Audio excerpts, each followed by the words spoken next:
un ensemble pour lequel je voue une certaine tendresse, parce qu'à vrai dire, c'est un ensemble qui n'est pas accessible aux visiteurs actuellement, qui est en réserve, mais à qui je dois peut-être ma vocation. Puisque pour ceux qui ont atteint mon âge et se souviennent peut-être, et qui traînaient au musée de l'Armée quand ils étaient gamins, ils se souviennent peut-être avoir vu dans la cafétéria du musée de l'Armée, dans l'ancienne cafétéria, alors là on est vers le début des années 80, des grandes figures peinturlurées et emplumées de guerriers grecs, médiévaux, etc., qui surveillaient les visiteurs qui mangeaient leurs gaufres donc, dans les travées, sur les bancs de la cafétéria du musée. Et donc moi j'étais un gamin qui venait de sa Bretagne natale, donc visiter le musée de l'Armée de temps en temps, et je me souviens de ces grandes figures qui m'impressionnaient beaucoup. Et en venant des années après travailler sur cette collection, eh bien j'ai retrouvé ces grands personnages en réserve. Et c'est un petit peu le destin de cette galerie dont je vais vous parler maintenant. Voilà. Alors c'est un ensemble qui est un ensemble tout à fait spectaculaire. Voici ici des photos du début du XXe siècle qui vous montrent en fait deux galeries, puisqu'en réalité nous avons deux galeries. Nous avons d'abord une galerie historique que l'on appelle la galerie du costume de guerre, qui est un ensemble en fait de 70 mannequins, 77 mannequins très précisément, allant de la préhistoire au XVIIIe siècle et qui représentaient grandeur nature des tenues complètes, des équipements complets, donc des sandales au casque en passant par les bijoux, les parures, les armes, les cuirasses, etc. Donc de guerriers préhistoriques, grecs, gaulois, romains, médiévaux, et puis également quelques figures correspondant à l'Ancien Régime jusqu'à la Révolution. Et à cette première galerie, dite galerie historique, s'est également adjoint très peu de temps après un deuxième ensemble qu'on a qualifié ici au musée de l'Armée de la galerie ethnographique, qui représente quant à elle 70 autres mannequins, également grandeur nature, représentant des guerriers des 4 continents non européens. Donc vous avez des guerriers africains, des guerriers asiatiques, vous avez même des esquimaux, vous avez évidemment des guerriers japonais, coréens, indiens, beaucoup d'ethnies d'Afrique ou d'Amérique, du Nord et du Sud. Bref, un ensemble tout à fait ambitieux. Et ces deux ensembles, donc l'un, la galerie historique, et l'autre, la galerie ethnographique, ont dialogué dans les salles du musée de l'artillerie puis du musée de l'armée, donc jusqu'à l'après-Seconde Guerre mondiale. On en parlera un petit peu. Alors, je vais surtout, au cours de cet exposé, vous parler de la galerie historique, puisque c'est là qu'on est dans ce contexte archéologique, d'archéologie européenne, donc qui est un peu à l'honneur lors de ces journées. Mais je ferai évidemment des allusions à cette galerie ethnographique, qui malheureusement est beaucoup moins appréhendable aujourd'hui que la galerie historique, puisque malheureusement cette galerie a été dispersée. Il en reste des éléments, mais on ne peut plus imaginer l'importance qu'avait cet ensemble donc, quand il était exposé dans nos salles. Alors ces deux ensembles, alors là je vous montre une page du journal L'Univers illustré, c'est la page du 30 décembre 1876, qui a été publiée à l'occasion de l'inauguration de la galerie du costume de guerre au musée d'artillerie. On est encore au musée d'artillerie, c'est-à-dire l'ancêtre du musée de l'armée. Et donc le chroniqueur du journal fait un petit article où il note l'étonnement du public devant cette série de mannequins. Il y en a 36 à l'époque. Il n'y a encore que 36 mannequins qui sont présentés dans une des grandes salles du musée, dans la salle François Ier, qui est en fait la salle de l'Europe aujourd'hui, donc dans nos espaces. Et donc ces 36 mannequins évoquent les guerriers de Charlemagne à Louis XIV. Et ils sont accueillis avec une grande faveur par le public. Donc vous voyez, la scénographie est quand même assez simple. Vous avez une sorte de grande estrade très longue qui court le long de la salle, sur laquelle sont juchés ces mannequins, qui sont à touche-touche, littéralement, comme une sorte de longue catégorie de guerriers classés par ordre chronologique, donc de Charlemagne à Louis XIV. Vous avez d'ailleurs 2 des mannequins qui sont reproduits un petit peu, qui encadrent ce frontispice. Et cet ensemble est dû à l'activité d'un officier, d'un conservateur du musée d'artillerie, qui est le colonel Lucien Leclerc. Lucien Leclerc a pris la direction du musée d'artillerie, qui est à l'époque, le musée d'artillerie est installé non pas sur le site de l'hôtel des Invalides, mais il est installé rue Saint-Dominique, dans l'ancien couvent des Jacobins, qui est un couvent qui a été sécularisé au moment de la Révolution et qui va recevoir un dépôt d'armes qui va petit à petit se muer en musée et qui va devenir en fait un établissement abritant les grandes armures, les grandes armes de luxe, les grandes pièces d'artillerie, donc appartenant à la nation. Et cet établissement va être ouvert au public sous le Premier Empire et va prendre le nom de musée d'artillerie, donc, et il va perdurer jusqu'en 1905, jusqu'à la date de la création du musée de l'armée. Après la guerre de 70, donc, il est décidé que ce musée d'artillerie, qui est un petit peu à l'étroit dans le cloître du couvent des Jacobins, va déménager. Et on décide de l'installer dans l'aile ouest de l'hôtel des Invalides, donc ici, hôtel des Invalides, donc, où les pensionnaires, le nombre des pensionnaires s'est un petit peu réduit. Et le colonel Lucien Leclerc donc, est chargé, à partir de 1871, d'assurer le transfert des collections d'armures, de grandes armures, de canons, d'armes à feu, etc., de l'ancien musée d'artillerie, donc dans ces nouveaux locaux, où ces collections, d'ailleurs, se situent toujours aujourd'hui et où vous pouvez les visiter.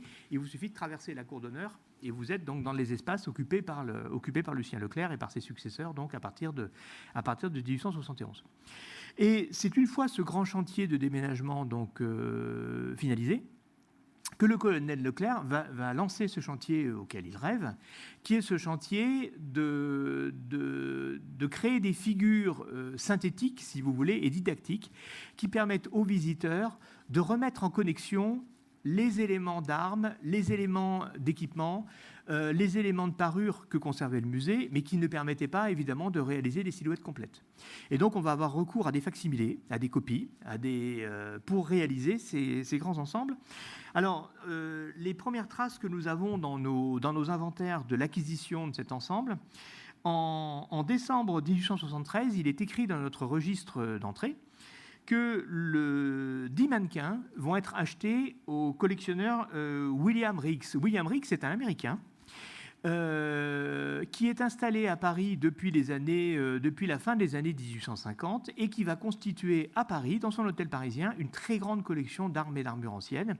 C'est un de ces grands collectionneurs d'armes et d'armures anciennes, donc de l'époque de Napoléon III, rival d'ailleurs. Là, je vous montre, oui, je reviens un peu en arrière, excusez-moi, je vous montre justement une idée de l'étendue de cette galerie. Donc vous avez le mannequin carolingien qui était en fait le premier mannequin de la première série, ici derrière moi. Là, vous avez un mannequin du XVIIe siècle et un du XVIe siècle, c'est la figure qui est censée représenter le célèbre Bayard. À noter que ces deux mannequins sont constitués de deux armures authentiques qui ont été complétées avec des accessoires reconstitués, notamment la jupette d'étoffe de Bayard, son épée, évidemment les plumes, et on n'a pas hésité à prendre des pièces authentiques dans la collection pour les recomposer de façon à avoir une silhouette complète. Et là, vous avez les derniers mannequins, c'est-à-dire que vous avez un soldat, un officier à l'époque de Louis XIV, et puis un mannequin de dragon au XVIIIe siècle, donc un peu avant la Révolution. Voilà. Ici, vous avez 3 photos de William Riggs, de ce collectionneur excentrique américain, donc installé à Paris. Donc ici, nous sommes en 1858. C'est une photo prise au moment où il est encore jeune homme et au moment où il s'installe à Paris, donc pour commencer à constituer sa collection.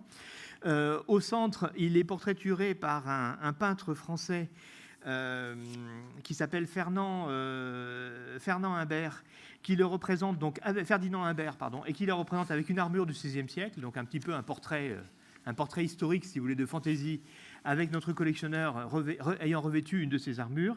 Et puis vous voyez ici Riggs, donc avec sa barbe vénérable, à la fin de sa vie, dans son hôtel de la rue Murillo à Paris, donc avec ses armures qu'il va léguer au Metropolitan Museum, et sa collection va d'ailleurs être une des bases de la collection d'armes et d'armures du Met, donc où elle est toujours.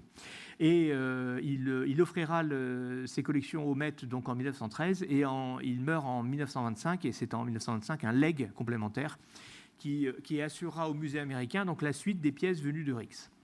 Mais en attendant, donc en 1873, eh bien, le musée d'artillerie achète à ce fameux Riggs 10 mannequins pour constituer la fameuse galerie du costume de guerre. Ce que nous ne savons pas, c'est est-ce que ces mannequins étaient équipés ou non. Ces mannequins, il y en a certains qui coûtent 25 francs, on peut penser qu'ils étaient tout nus, d'autres qui coûtent 100 francs, qu'est-ce qui justifie cette différence de tarif entre ces deux séries de mannequins? Est-ce qu'effectivement c'est lié au fait que certains mannequins étaient équipés et d'autres ne l'étaient pas? Nous ne savons pas malheureusement en quoi consistaient les fameux mannequins achetés chez Rix. C'était peut-être uniquement des figures, peut-être avec des éléments en plâtre sculptés et peints qui vont permettre de remplacer les carnations donc dans les mannequins que nous verrons. Et au même moment, dans le même registre, il est noté également qu'il est acheté à Monsieur Granger un mannequin de chevalier normand et un mannequin de chevalier à la fin du XIIIe siècle, vers 1280. Donc là, a priori, des mannequins tout équipés. Ces mannequins, nous les avons encore, ils sont ici.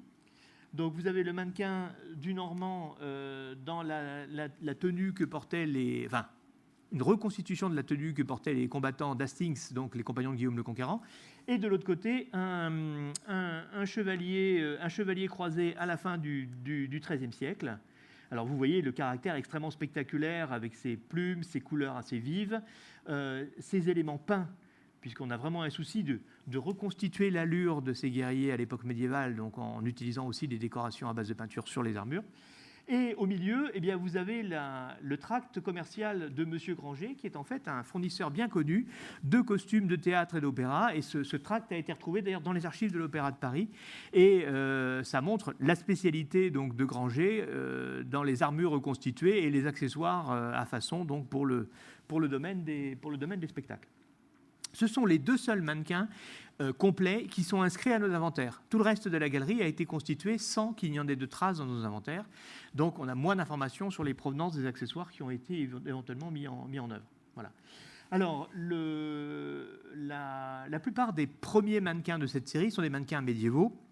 Et là, vous avez quelques exemples donc, de ces guerriers, donc, avec également les sources d'inspiration qui ont permis leur réalisation. Là, vous avez par exemple un mannequin qui évoque Geoffroy Plantagenet, donc, à la fin dans la seconde moitié du XIIe siècle. Donc vous voyez cette figure de combattant couvert de sa cotte de maille et de son grand bouclier. Et vous reconnaissez dans le profil du casque et dans le bouclier, évidemment, l'émail Plantagenet qui est conservé au Mans, donc qui est un des plus beaux émaux funéraires médiévaux. Et même si on l'a doté d'une cotte de maille, eh bien vous voyez très nettement la filiation entre cette pièce médiévale et le grand mannequin qu'on a constitué, le tout complété avec des accessoires et des éléments qui sont sans doute donnés par Viollet-le-Duc. Viollet-le-Duc qui publiait, au moment où on constituait la galerie, les volumes 5 et 6 de son dictionnaire raisonné du mobilier français qui sont consacrés aux armes. Et donc, vous allez voir qu'une grande partie de nos mannequins médiévaux sont inspirés du traité de Viollet-le-Duc. Je vous en montre d'autres exemples. Voilà. Alors ça, c'est une des réalisations les plus étranges de la galerie et les plus, qui ne passe pas la route historiquement aujourd'hui. Vous avez cette étrange silhouette de combattant. Alors, je vous montre l'état actuel du mannequin, qui est malheureusement pas tout à fait complet. Donc ici, une photographie ancienne qui montre le mannequin en situation. L'élément le plus articulé, c'est cette espèce de casque avec une visière qui s'ouvre en deux parties, ce qui est complètement incohérent, mais qui est en fait issu d'un dessin de Viollet-le-Duc, d'une gravure de Viollet-le-Duc publiée dans son dictionnaire du raisonné du mobilier, où vous voyez cette espèce de cotte de cuir avec des bandes de cuir entrelacées, cette jupette de cuir rigide, cette armure qui est un mélange de cuir et de métal, enfin, tout cet ensemble qui est censé avoir été réalisé à partir d'une enluminure a priori assez mal interprétée et qui aboutit à la réalisation d'un mannequin grandeur nature, donc qui retranscrit l'hypothèse et la reconstitution de Viollet-le-Duc. Ce qui en fait un des mannequins les plus étranges d'ailleurs de notre ensemble. Voilà. Là, je vous montre deux autres mannequins. Vous voyez la filiation très nette entre les gravures de Viollet-le-Duc et les mannequins réalisés. Là, vous avez par exemple un guerrier du XIIIe siècle, un chevalier du XIIIe siècle. Vous voyez les silhouettes de Viollet-le-Duc, vous voyez le mannequin réalisé ici. Et là, vous avez une reproduction du gisant de Charles d'Artois, donc le comte II, qui est représenté donc, au XVe siècle. Et vous voyez que ce costume un peu particulier, avec cette espèce de mantelet sur les épaules, eh bien, a inspiré également un mannequin, alors malheureusement en très mauvais état, donc, où vous retrouvez les mêmes armoiries donc, sur cette figure ici, avec juste une coiffure un peu différente, c'est-à-dire qu'on a gardé la couronne d'orfèvrerie que porte notre personnage, mais en glissant dessous un chapeau dans le goût médiéval, dans le goût du règne de Louis XI. Voilà. Alors, donc, comme je vous le disais, la première série de mannequins concerne surtout l'époque médiévale, et c'est une série de mannequins qui va être inaugurée en 1876, avec un grand succès. Et ce grand succès permet à Lucien Leclerc, au colonel Leclerc, d'engager un autre projet auquel il tenait beaucoup, qui est le projet de la galerie ethnographique, qui va, elle, ouvrir en 1877, donc l'année suivante. Alors, je reviendrai tout à l'heure sur la galerie ethnographique, si j'ai le temps d'en parler, parce que c'est un ensemble aussi fabuleux, mais je vais quand même centrer mon commentaire sur la galerie historique, puisque cette galerie est accueillie très favorablement, ce qui permet à Lucien Leclerc de revenir sur la galerie historique une fois la galerie ethnographique ouverte, pour compléter cette galerie avec cette fois-ci des mannequins qui vont être des mannequins antiques, préhistoriques, et des mannequins un peu plus récents également, notamment un grenadier de la Révolution française. Donc, voilà, là vous avez la deuxième série de mannequins qui sont des mannequins antiques. Alors vous avez toute une série de guerriers grecs notamment qui sont superbes et en général assez bien conservés. Nous en avons sorti un à l'occasion de cet événement, puisque vous avez une petite expo de l'autre côté dans les salles du département ancien où justement on a sorti un des mannequins grecs, donc, ainsi qu'un mannequin gaulois que je vais vous montrer tout à l'heure. Alors là, vous avez quelques exemples des sources qui sont mobilisées pour réaliser ces mannequins, notamment le mannequin grec italique qui est représenté ici. Donc là, vous avez le mannequin dans son état actuel, plutôt bien conservé, eh bien, est inspiré directement d'une sculpture assez célèbre qui est le Mars dit de Todi, qui est en fait une sculpture étrusque qui est conservée au musée du Vatican, où vous retrouvez cette cuirasse lamellaire, donc très caractéristique et très bien décrite d'ailleurs sur cette sculpture. Et du musée du Vatican viennent aussi les modèles de ces boucliers de métal repoussé. Donc là, vous avez un exemple de ces boucliers étrusques donc, conservés au musée du Vatican, qui ont directement été transposés pour réaliser l'équipement de ce guerrier. Donc, vous voyez une réalisation très soignée qui s'appuie quand même sur des sources, si vous voulez, valides. En général, tous les objets sont des objets réels. Quelquefois, malheureusement, la chronologie relative de ces objets est assez variable et ces objets ne correspondent pas tout à fait à la même zone géographique ou à la même étendue chronologique. Je vous montre un autre exemple, les mannequins romains. Il y a toute une série de mannequins romains qui, pour la plupart d'entre eux, sont inspirés évidemment de ce qui constitue le grand document dont nous disposons sur l'armée romaine, qui est la colonne Trajane, avec quelques fautes d'interprétation qui sont liées à la colonne Trajane, notamment les casques romains réalisés dans la galerie, sont tous munis de cet anneau étrange que l'on voit ou que l'on croit distinguer sur la colonne Trajane et que l'on interprète comme étant cet anneau qui permettait aux soldats romains de suspendre le casque à leur cuirasse pour se soulager pendant les marches. Bon, en réalité, ils avaient un moyen de se soulager en suspendant leur casque, mais pas du tout par le sommet, mais par le couvre-nuque. Et ces représentations de la colonne Trajane sont des représentations idéalisées qui ne correspondent pas exactement à ce que nous connaissons de l'archéologie militaire romaine, enfin à ce que l'archéologie nous a donné, si vous voulez, comme pièce romaine. Mais vous retrouvez les cuirasses, évidemment, ces cuirasses composées de bandes métalliques, ici très caractéristiques de l'armée romaine, ces boucliers qui sont soit des boucliers ovales, soit des boucliers rectangulaires, jusqu'aux petites écharpes d'étoffe que l'on voit ici, que porte notre guerrier romain et qui lui servent à soulager son cou des frottements de la cuirasse, des frottements des épaulières de la cuirasse. Voilà. Là, en plus, on l'a reconstitué avec son pactage, donc un pactage complet qui permet d'évoquer donc le légionnaire en campagne. Des gladiateurs, il y a 3 gladiateurs dans la série. Alors là, je vous montre un sécutor donc, qui a été récemment restauré, qui est une figure tout à fait spectaculaire, comme vous vous en rendez compte. Imaginez ça, grandeur nature, hein, c'est quand même une figure assez présente, dont le casque est directement la copie d'un exemplaire trouvé à Herculanum, qui est conservé au musée archéologique de Naples, donc une pièce vraiment de référence, si vous voulez. Et je vous montre ici des illustrations qui ont été faites d'après ces mannequins, et ça va m'amener vers une autre partie de mon exposé. Là, vous avez une illustration de ce mannequin transmise par Auguste Racinet, dont je vais vous parler tout à l'heure, et ici, un dessinateur américain qui s'est inspiré de Racinet pour redessiner un sécutor dans une dans un ouvrage pour les enfants, donc destiné au public, destiné au jeune public américain. Ce qui vous montre que bien qu'étant invisible au public depuis maintenant presque 40 ans, en fait, 30 ans, eh bien, ces mannequins continuent à être présents grâce aux illustrateurs qui en ont diffusé l'image. Voilà. Il y a aussi des guerriers gaulois. Alors, les guerriers gaulois sont particulièrement importants et intéressants dans le contexte de ces journées de l'archéologie, puisque c'est à ces guerriers gaulois que nous devons l'image traditionnelle du guerrier gaulois, tel qu'on le voit encore dans les médias populaires, d'Astérix en BD et au cinéma, je dirais. Voilà. Et en fait, ces guerriers créés par le colonel Leclerc vont fixer l'image du guerrier gaulois avec ces casques à cornes ici ou à plumes, qui sont devenus, et évidemment les longues moustaches, les tresses blondes, qui sont devenus l'archétype du guerrier gaulois, si vous voulez, dans notre imaginaire, et qui le sont restés, malgré évidemment les contributions que les archéologues peuvent nous apporter sur ce que l'on sait aujourd'hui du guerrier gaulois, qui n'est pas tout à fait équipé tel que nos érudits des années 1877-78 le voyaient.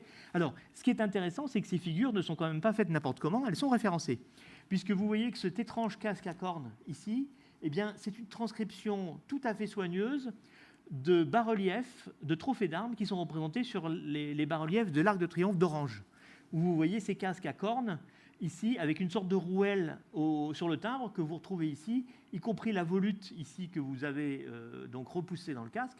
Donc quelque chose qui veut effectivement être une transcription, si vous voulez, d'un monument tout à fait réel. Et le chef gaulois qui est à droite, eh bien, est quant à lui tiré d'une médaille d'un chef qui s'appelle Virotal, qui est ici, ou Vérotal. Et alors là, par contre, vous voyez qu'il y a eu un peu de perte en ligne, comme on dit, entre l'image de la figure et vous retrouvez le bouclier avec ce décor très caractéristique qui a été peint sur le bouclier. Une espèce de mantelet autour des épaules qui était vraisemblablement les épaulières de la cuirasse, peut-être des épaulières de côte de maille, qui sont devenues une sorte de manteau court croisé et fixé par une fibule. Des accessoires que l'on peut difficilement interpréter, qui sont devenus des plumes, donc sur le casque. Et ce Gaulois portait à l'origine effectivement une enseigne avec un sanglier. Alors malheureusement, cette enseigne a été perdue et donc on l'a remplacée par une lance. On l'a remplacée par une lance enseigne. Mais voilà, cette figure de guerrier très idéalisée est en fait inspirée de la médaille que vous avez ici.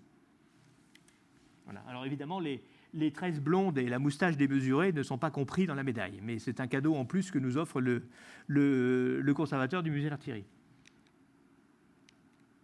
Voilà. Ce qui est assez amusant, c'est que ces guerriers ont eu une fortune extraordinaire, y compris dans les médias les plus sérieux, puisque là, je vous montre une page du manuel d'histoire de l'Avis, donc dans un exemplaire de 1906, où vous voyez les guerriers gaulois qui sont représentés, sont tous les trois des transcriptions de la guerrier du costume de guerre, puisque vous retrouvez ici le guerrier que je vous montre là, avec son enseigne, son casque à cornes, son espèce d'armure semée de rouelles, de laiton, etc. Vous retrouvez le guerrier torse nu de l'autre côté avec son casque à cornes ici, voilà, qui est transcrit directement. Et au centre, vous avez un autre chef gaulois avec une cuirasse qui est en fait une transcription de la cuirasse dite la cuirasse de Grenoble, qui est une grande cuirasse de l'âge du bronze, qui est conservée effectivement dans les collections du musée, que vous pourrez voir en face. Donc voilà, ces guerriers, ces reconstitutions, si vous voulez, deviennent presque des sources primaires et sont traitées très rapidement comme telles par les illustrateurs. Voilà. Ici aussi, une image pédagogique qui vous montre la bataille de Gergovie, où vous retrouvez toujours le même guerrier, avec son casque à cornes, sa rouelle, toujours torse nu, hein, avec son espèce de manteau, qui est transcrit ici, donc, et qui accompagne un Vercingétorix avec casque à plumes. Donc voilà, on est vraiment dans la diffusion de ces guerriers qui deviennent en quelque sorte une image valide du guerrier gaulois. Voilà. Alors, les illustrateurs ont assuré un énorme écho à cette galerie, et un écho même international, et un écho qui se prolonge toujours aujourd'hui. Deux illustrateurs particulièrement ont beaucoup utilisé ces mannequins et les ont diffusés, et leurs ouvrages ayant été réédités, vous pouvez encore les voir dans leur page, sans forcément savoir que ces représentations sont issues des mannequins conservés au musée de l'armée. Là, vous avez en fait une planche de la grande encyclopédie du costume d'Auguste Racinet. Auguste Racinet a publié une encyclopédie en plusieurs volumes qui paraît à partir de 1876 et jusqu'en 1888, donc, qui illustre les costumes de tous les pays du monde et de toutes les époques. Rien que ça. Et donc là, vous avez la planche, très belle d'ailleurs, conservée à la Grèce, où vous avez un mélange assez étonnant entre des accessoires réels, c'est-à-dire des sculptures, des transcriptions de vases grecs, des bijoux, y compris même des sarcophages hellénistiques égyptiens qui sont ici. On demande un petit peu ce qu'ils font là, enfin bref. Et au milieu de ces petits croquis issus de monuments réels, effectivement, de l'art grec, eh bien, vous avez nos mannequins. Je les ai signalés par un point bleu. Voilà. Vous avez un mannequin de la galerie du costume de guerre, elle est ici. En voici un autre, l'archer grec. En voici encore un. En voici un autre ici. Voilà. Et donc vous avez en fait une présentation de ces guerriers, et comme s'ils étaient, d'ailleurs, celui-ci, vous pouvez le voir de l'autre côté, puisque nous l'avons sorti à l'occasion de cette présentation. Donc vous pouvez le voir dans la petite exposition que nous présentons dans les salles d'armée d'armure. Là, vous le voyez dans une représentation, donc on est vers 1885. Donc, le succès d'un ouvrage comme celui de Racinet, évidemment, va assurer la diffusion de ces mannequins bien au-delà, évidemment, des salles du musée de l'armée.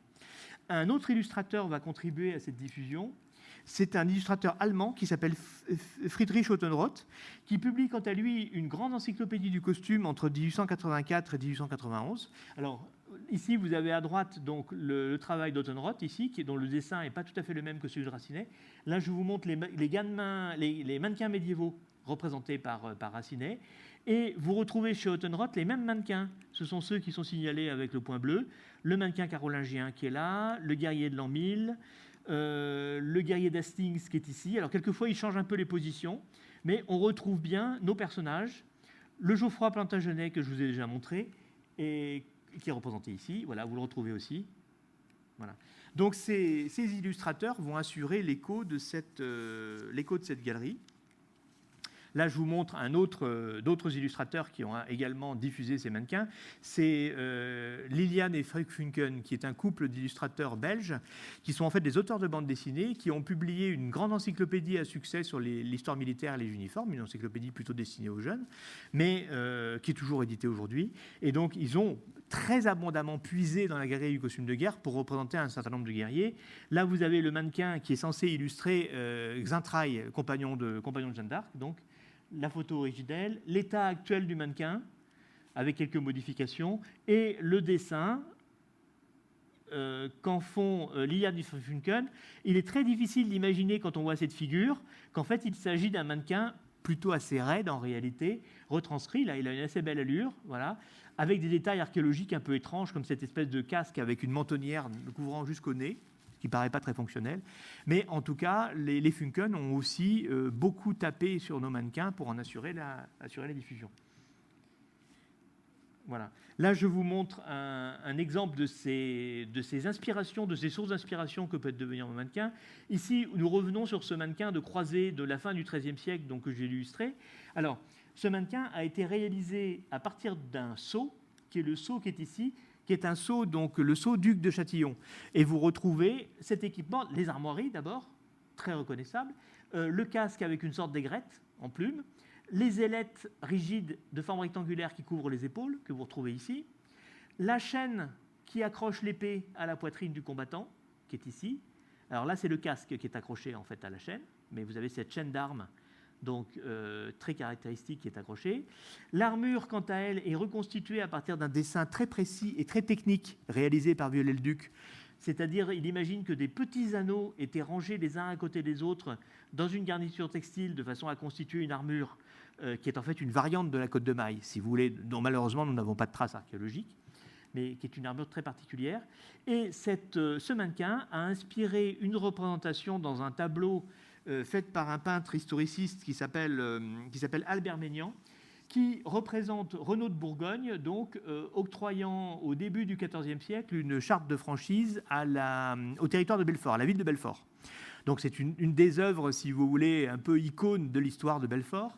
Et il se trouve que pour représenter Renaud de Bourgogne, eh bien, le peintre Albert Magnan s'est inspiré de notre mannequin.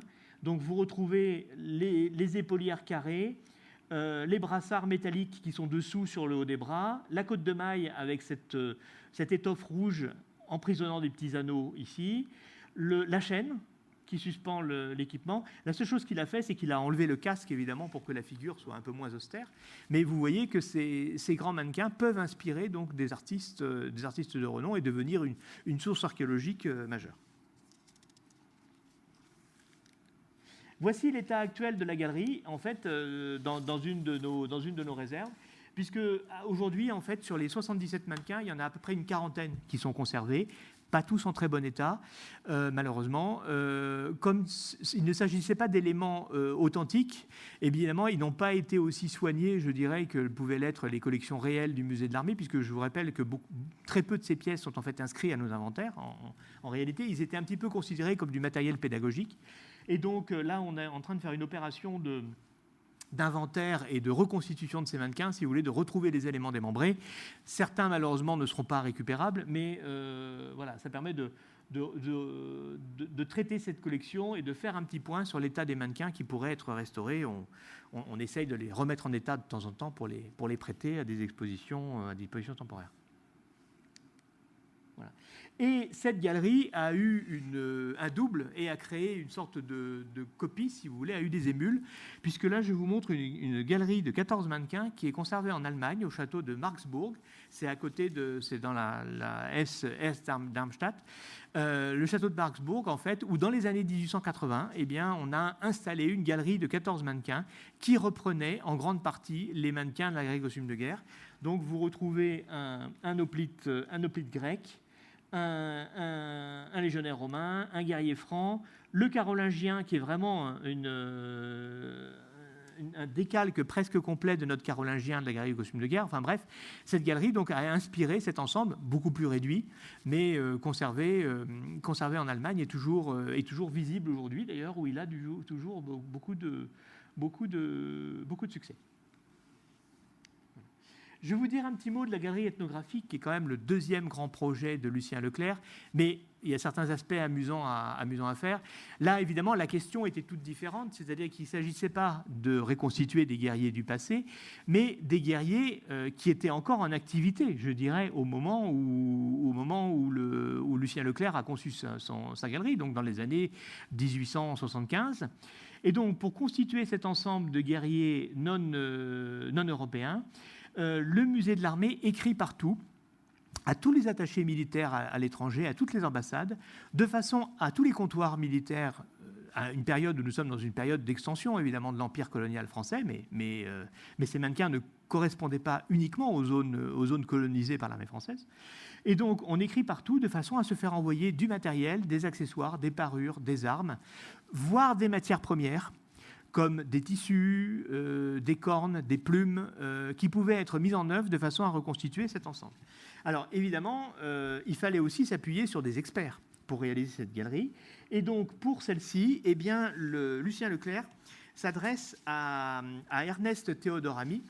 Ernest Théodore-Ami, en fait, est un médecin qui va devenir également anthropologue et qui sera le premier conservateur du musée d'ethnographie du Trocadéro, futur musée de l'Homme, le musée d'ethnographie du Trocadéro qui ouvre en 1878, c'est-à-dire l'année qui suit l'ouverture de cette galerie ethnographique.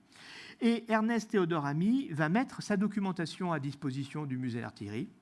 Et notamment, il va proposer au musée d'artillerie d'utiliser des moulages ethnographiques. Alors voilà quelques-uns de ces mannequins qui vous donnent une idée des continents traités, puisque là, vous avez par exemple un Indien nord-américain, un Indien des plaines. Ici, vous avez un guerrier africain, un guerrier cafre du sud de l'Afrique, ici, un aborigène australien, et ici un guerrier coréen. Vous voyez l'ampleur et la qualité de ces personnages, dont la sculpture était particulièrement soignée, y compris dans les types physionomiques, les coiffures, la pilosité, etc., qui étaient donc représentés, et donc également toutes les parures qui surchargeaient ces personnages et qui leur donnaient évidemment une présence tout à fait particulière. Voilà. Et il reste aujourd'hui que 2 de ces mannequins, malheureusement. En fait, à la fin de la Seconde Guerre mondiale, à la fin de la Première Guerre mondiale, afin de faire de la place au sein du musée pour accueillir les collections liées à la Première Guerre mondiale, eh bien, ils ont été versés au musée d'ethnographie du Trocadéro. Donc, malheureusement, nous avons gardé peu de choses. Nous avons gardé, en fait, 2 de ces personnages. Nous avons un guerrier japonais avec son armure, ici, qui est resté dans l'état d'origine de la galerie, et un guerrier sénégalais qui malheureusement a été démonté, mais dont nous pourrions éventuellement reconstituer l'ensemble de la parure.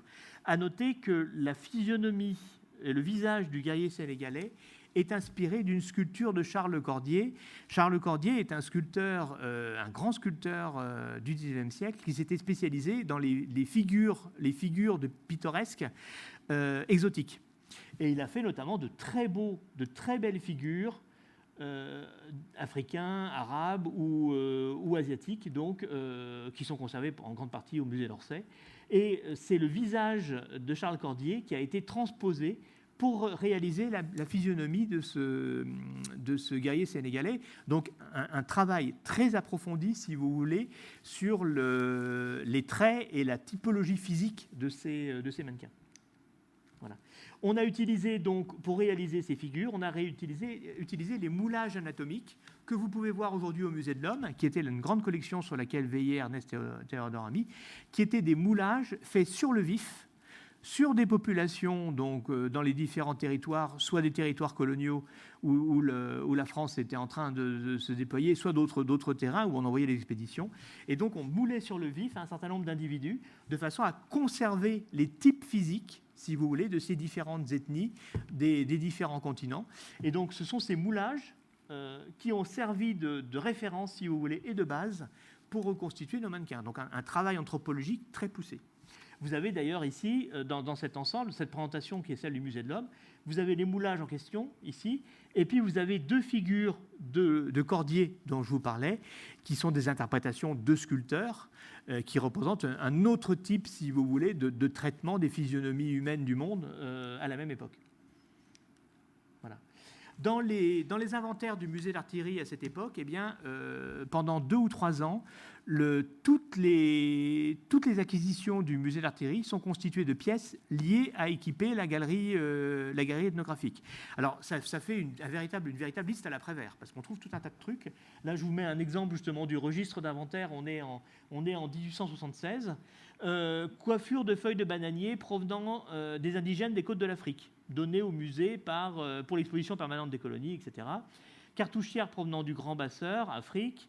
Morceau d'étoffe de tapa, un morceau d'étoffe. Ce morceau d'étoffe va être artistiquement découpé, mis en place de façon à reconstituer un pagne ou un élément de vêtement pour un mannequin. Donné d'ailleurs par le docteur Ami, dont je viens de vous parler. Ceinture provenant de Java, donnée au musée par monsieur le docteur Ami, toujours lui. Poignard du Gabon avec son fourreau, etc., etc. On trouve donc dans les inventaires du musée, on trouve des dents de cachalot, des plumes, des perles, enfin tout un tas de matériaux, de matières premières, que l'on va mettre en œuvre pour réaliser ces fameux mannequins. Alors, on trouve également des pièces authentiques, des pièces ethnographiques tout à fait insignes qui sont intégrées dans la galerie. Les 2 objets que je vous montre, là, vous avez un casse-tête américain, ici, peut-être caraïbe, et ce qu'on appelle une hache d'ostensoir néo-calédonienne. Ce sont des pièces qui sont en fait versées par la Bibliothèque nationale de France et qui sont des pièces qui ont été saisies à la Révolution. Donc ce sont des pièces ethnographiques qui sont arrivées avant la Révolution française. Donc des objets tout à fait intéressants pour la connaissance, si vous voulez, des peuples lointains, puisque ça correspond à ces premières entrées d'objets ethnographiques donc sur le territoire français avant la Révolution française. Et malheureusement, on n'avait pas toujours ce type d'objet à mettre en œuvre pour réaliser les galeries. Donc, quelquefois, les équipes du musée d'artillerie, les ateliers du musée d'artillerie ont fait des faux, exactement comme pour les collections historiques, comme pour les collections archéologiques, pour pouvoir compléter des mannequins. Ici, vous avez tout un florilège d'objets qui ont été créés par les ateliers du musée afin de compléter ces mannequins. Là, par exemple, vous avez un pendentif qui normalement est dans une pierre, une sorte de jade en fait, qui est réalisé en plâtre, qui est ce qu'on appelle un eitiki, qui est en fait une parure traditionnelle qu'on trouve en Nouvelle-Zélande. Ici, vous avez un charme de guerre des îles de l'Amirauté. Alors, ce charme de guerre des îles de l'Amirauté avait été constitué à partir d'un os dont je ne connais pas la provenance et de plumes de poulet vraisemblablement récupérées dans un poulailler sur le site des Invalides, le tout artistiquement ligaturé de façon à créer un authentique charme de guerre tout à fait conforme aux usages des guerriers des îles de l'Amirauté.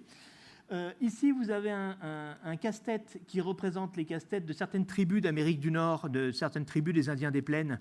Là aussi, une création totale des ateliers du musée d'artillerie, donc de façon à équiper un mannequin, donc évoquant les guerriers Hurons ou Sioux, donc d'Amérique du Nord.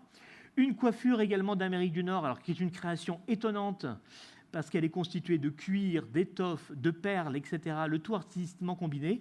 Ben, en fait, c'est une bidouille.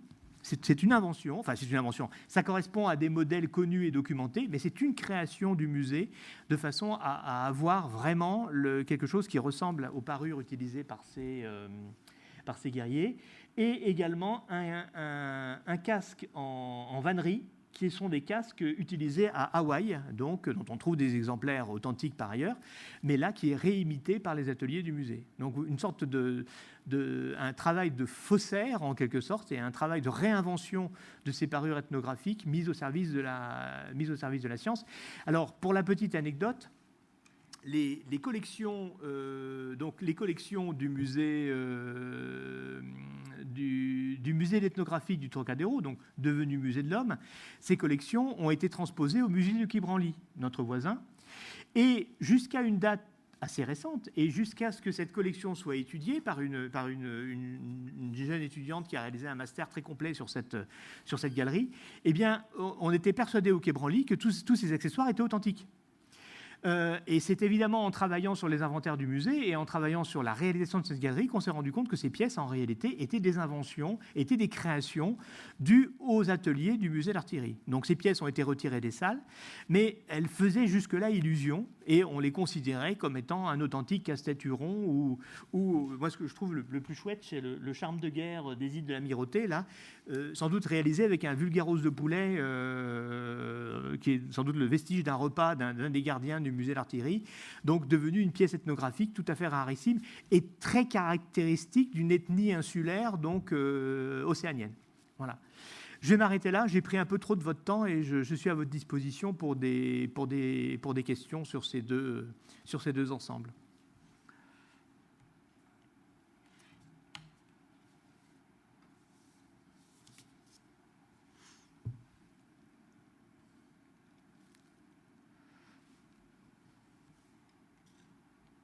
Alors nous avons, juste pour évoquer un petit peu l'avenir, donc malheureusement la galerie ethnographique, il n'en reste pas grand-chose puisque les parures ont été récupérées par le musée du Quai Branly et beaucoup d'entre elles d'ailleurs sont exposées, mais désolidarisées des mannequins auxquels elles étaient attachées. Les mannequins ont été détruits, sauf les 2 que nous avons encore dans nos murs.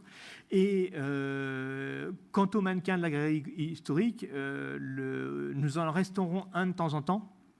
C'est des travaux assez longs et nous les proposons en exposition temporaire. Évidemment, si un musée nous demande par exemple de lui fournir un guerrier du XIIIe siècle, nous avons des accessoires du XIIIe siècle, mais nous n'avons pas la possibilité d'évoquer un guerrier du XIIIe siècle complet. Donc nous proposons ces guerriers avec évidemment toute la prudence qui s'impose comme une alternative possible. C'est une reconstitution du XIXe siècle, à prendre avec des pincettes et avec effectivement un regard un peu critique sur les accessoires dont est doté ce guerrier, mais qui évoque une silhouette, si vous voulez, et qui permet donc d'avoir une figure un petit peu spectaculaire et un peu didactique, c'était leur but, pour évoquer ce type d'équipement. Voilà. Et un certain nombre d'entre eux, d'ailleurs, ont été restaurés pour des expositions temporaires dans d'autres musées. Et donc, on arrive de temps en temps à en sauver un ou deux au fur et à mesure. Donc, voilà, mon objectif serait à terme d'arriver à avoir un ensemble assez significatif qui permette d'organiser, pourquoi pas, un jour une grande exposition sur ces 2 galeries.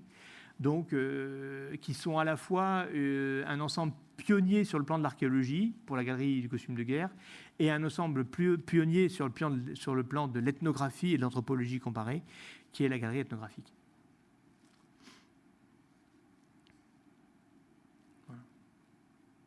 Et pour finir, vous pouvez voir 2 de ces mannequins, donc de l'autre côté, dans la petite exposition que nous avons consacrée à nos ancêtres, à nos prédécesseurs militaires et archéologues, donc ces officiers conservateurs du musée d'artillerie, qui ont joué ce rôle de pionnier dans le domaine de la diffusion de la science archéologique d'un côté, de la science ethnographique de l'autre.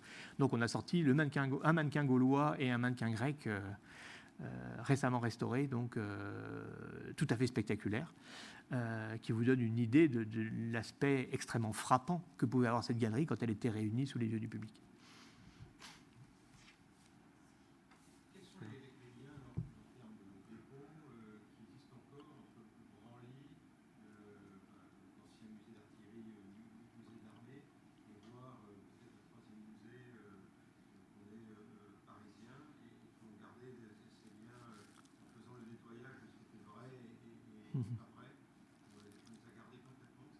Alors, en fait, ce qui s'est passé, c'est que donc je vous disais en fait que ces mannequins, les mannequins de la galerie ethno, ont été en fait, on peut dire débarrassés par le général Knox. Le général Knox, en fait, a connu la Première Guerre mondiale et il a voulu, avant même d'ailleurs que la guerre soit terminée, ce qui est quand même assez étonnant, c'est-à-dire avant même que la Première Guerre mondiale se termine, le musée de l'armée commençait à intégrer des salles consacrées au premier conflit mondial. C'est-à-dire qu'on était vraiment un musée d'actualité avec une très grande réactivité sur l'actualité contemporaine immédiate, si vous voulez.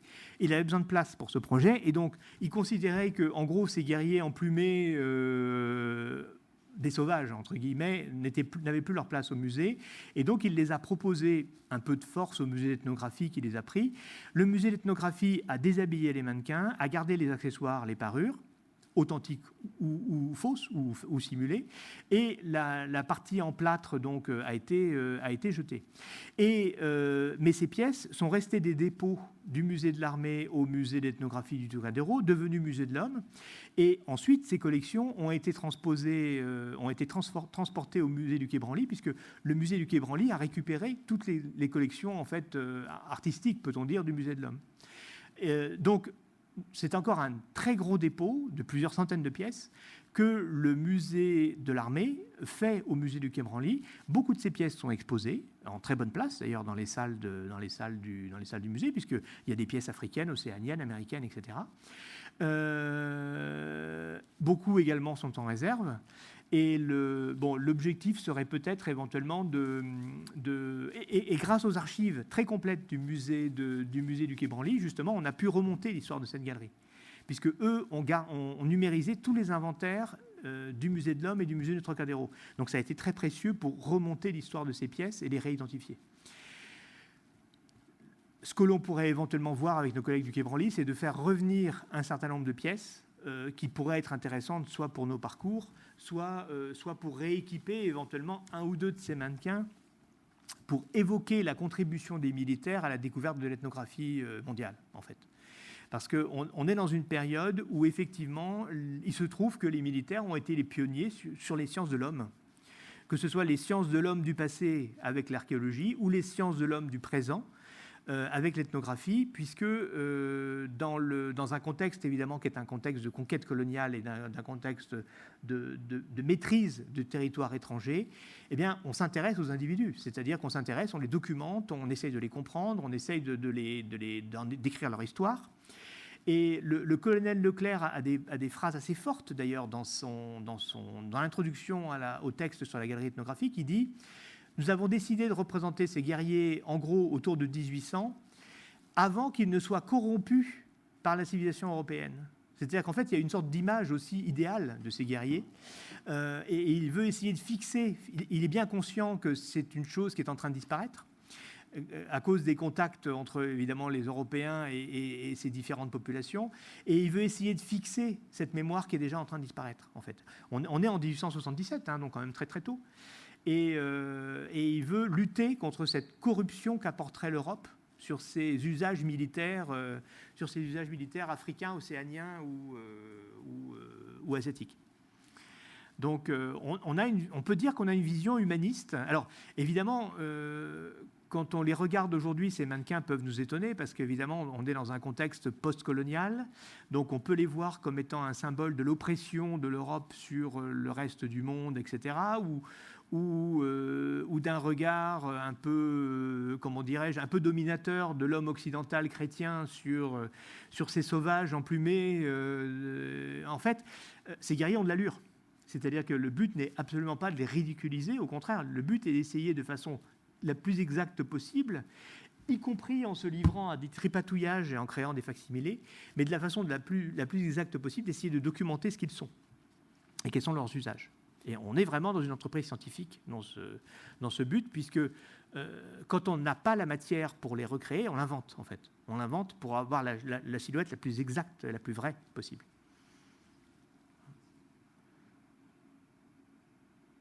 Bon, je pense que ce serait intéressant à terme peut-être de faire une exposition avec nos collègues du Quai Branly sur ces deux ensembles, avec une sorte de double catalogue, galerie historique d'un côté qu'on pourrait faire avec Saint-Germain-en-Laye et galerie ethno qu'on pourrait faire avec le musée du Quai Branly, parce que ce sont deux galeries qui sont très étonnantes sur la connaissance de l'humanité guerrière, voilà, l'humanité ancienne et l'humanité des autres continents, quoi.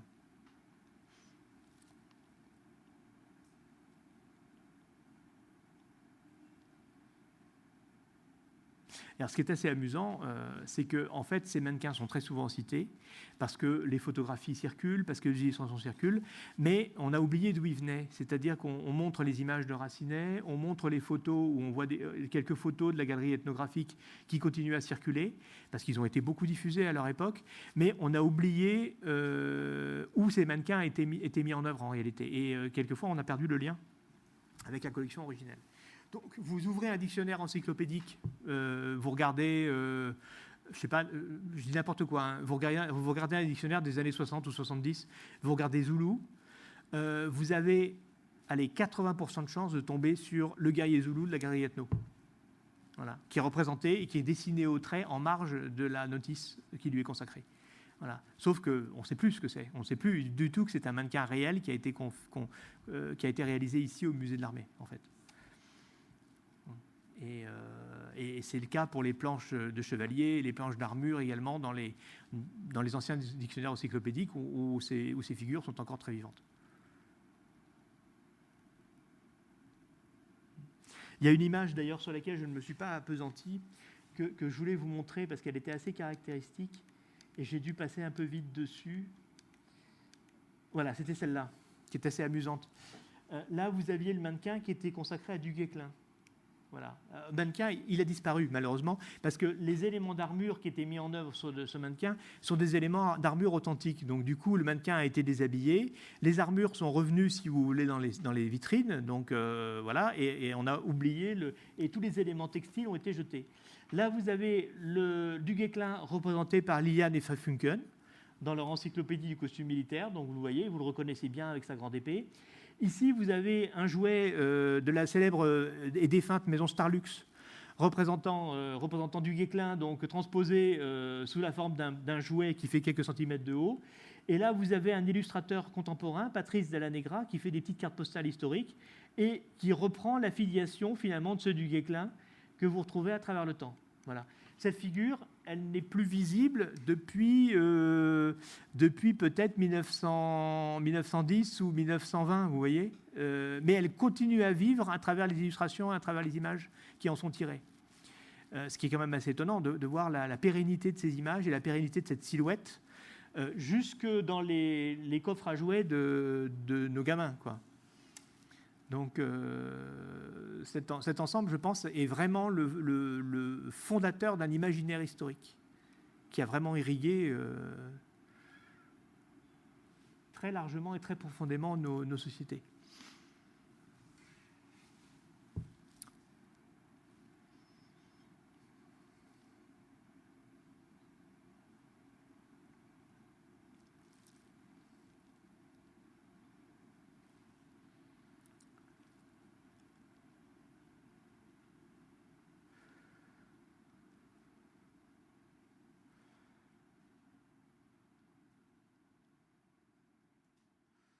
Voilà, merci à vous.